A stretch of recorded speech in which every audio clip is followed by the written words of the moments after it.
Selamat pagi kepada pemirsa Goris Sadan TV. Goris Sadan TV membaca Indonesia dengan 3 metode. Metode pemikiran kritis, metode pemikiran analitis, dan metode pemikiran reflektif. Pemirsa Goris Sadan TV yang kami cintai, pagi hari ini kita membahas tentang pembentukan kabinet oleh Prabowo Subianto, Presiden terpilih dalam pemilu 2024 yang akan dilantik pada tanggal 20 Oktober 2024 mendatang ya. Kita melihat bahwa apa sih alasan rasional dari pembentukan kabinet Prabowo Subianto ya. Nah, sebagaimana kita tahu bahwa pemerintahan Prabowo berencana menambah kementerian negara ya. Dari 34 kementerian di bawah pemerintahan Jokowi, kemungkinan besar akan bertambah menjadi 44 sampai dengan 46 kementerian ya. Nah, itu berarti ada sekitar 10 ya, atau 12 kementerian baru ya di bawah pemerintahan Prabowo nanti. Dan tentu saja apa yang dilakukan oleh Prabowo ini ya perlu dikritisi oleh publik ya, perlu dilihat rasionalitasnya ya. Nah, dalam berbagai kesempatan Prabowo mengatakan bahwa kementerian yang banyak diperlukan karena Indonesia adalah negara yang luas ya, dan banyak kelompok etnis di Indonesia ya. Nah, mari kita misalnya melihat bahwa alasan yang disampaikan oleh Prabowo ini cukup rasional ya untuk meyakinkan publik ya. Dan untuk itu kita lihat misalnya atau kita bandingkan ya dengan 3 negara besar yang lainnya ya. Yang pertama kita bandingkan dengan China ya, atau Tiongkok ya. Nah, Tiongkok itu memiliki luas wilayah 9,56 juta kilometer persegi ya, dengan jumlah penduduk 1,4 miliar jiwa. Tetapi mereka hanya memiliki 26 kementerian. 26 kementerian loh ya, dengan wilayah yang sangat luas itu. Dan wilayah itu hampir ya 6 kali dari luas wilayah Indonesia ya, dengan jumlah penduduk 1,4 miliar jiwa tadi ya. Nah, yang kedua kita juga melihat India ya. Nah, India dengan jumlah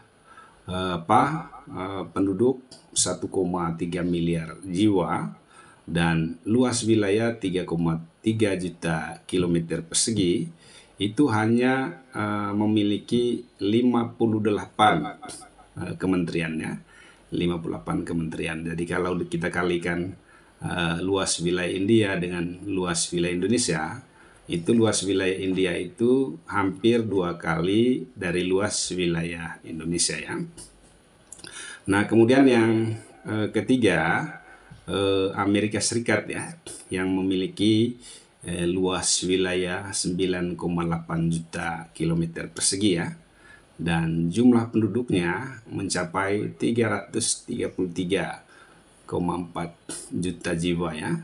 Tetapi jumlah kementeriannya hanya sekitar 15 kementerian ya. Nah, sementara Indonesia dengan luas wilayah 1,9 juta kilometer persegi dan jumlah penduduk 275,5 juta jiwa ya di tahun 2022. Nah, ini sebenarnya menunjukkan bahwa dari aspek luas wilayah dan jumlah penduduk, justru Indonesia memiliki luas wilayah dan jumlah penduduk yang lebih sedikit ya dibandingkan dengan 3 negara yang lainnya ya.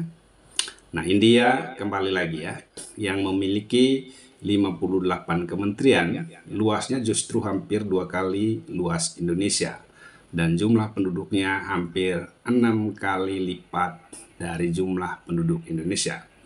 Apalagi jika dibandingkan dengan Tiongkok ya. Tiongkok yang hanya memiliki 26 kementerian dan Amerika Serikat yang hanya memiliki 15 kementerian ya.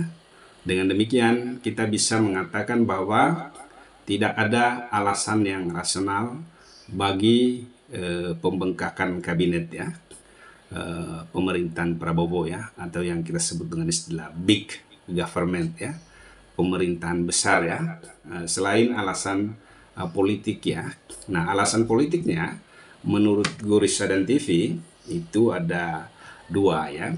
Yang pertama, kita melihat bahwa Prabowo ingin menciptakan pemerintahan yang stabil ya, dengan mengakomodasi semua partai politik ya, kecuali Nasdem ya. Jadi Prabowo ini di dalam hatinya ada ketakutan tentang pemerintahan yang tidak stabil ya, pemerintahan yang penuh dengan konflik ya. Nah, kita memang punya sejarah tentang bagaimana pemerintahan yang penuh dengan kekacauan ya, pemerintahan yang penuh dengan konflik ya. Misalnya pemerintahan Orde Lama, kemudian detik-detik terakhir ya, pemerintahan Orde Baru ya, dan juga pada masa terakhir ya, pemerintahan SBY juga ya tidak stabil, penuh dengan konflik ya. Nah, ya kecuali pemerintahan Jokowi ya yang stabil di sampai terakhir, karena tentu saja di sini mungkin ada instrumen-instrumen politik ya, atau alat-alat politik yang digunakan sebagai cara untuk menstabilkan ya dinamika politik yang berkembang di dalam masyarakat ya. Termasuk juga ada instrumen kekerasan yang digunakan untuk menstabilkan politik ya, yang seharusnya tidak perlu lagi karena Indonesia sebagai sebuah negara demokrasi ya. Nah, kemudian yang kedua, Prabowo tentu saja jauh dari keinginan untuk menciptakan pemerintahan yang efektif dan efisien ya. Sebagaimana kita tahu bahwa big government itu sebenarnya dia berorientasi kepada akomodasi yang terlalu besar ya terhadap kepentingan politik, sehingga memperkecil ruang terjadinya efektivitas dan efisiensi ya penggunaan sumber daya manusia di dalam pemerintahannya.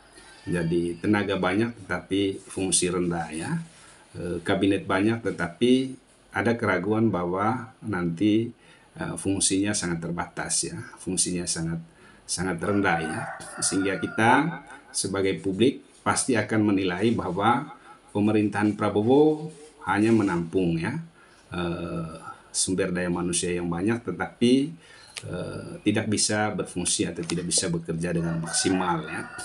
Nah, ini juga kita akan lihat ya, karena dari tampilan orang-orang yang berkunjung ke rumah Prabowo ya, nampak sekali ada beberapa yang publik tidak memiliki rekam jejak yang cukup baik ya, cukup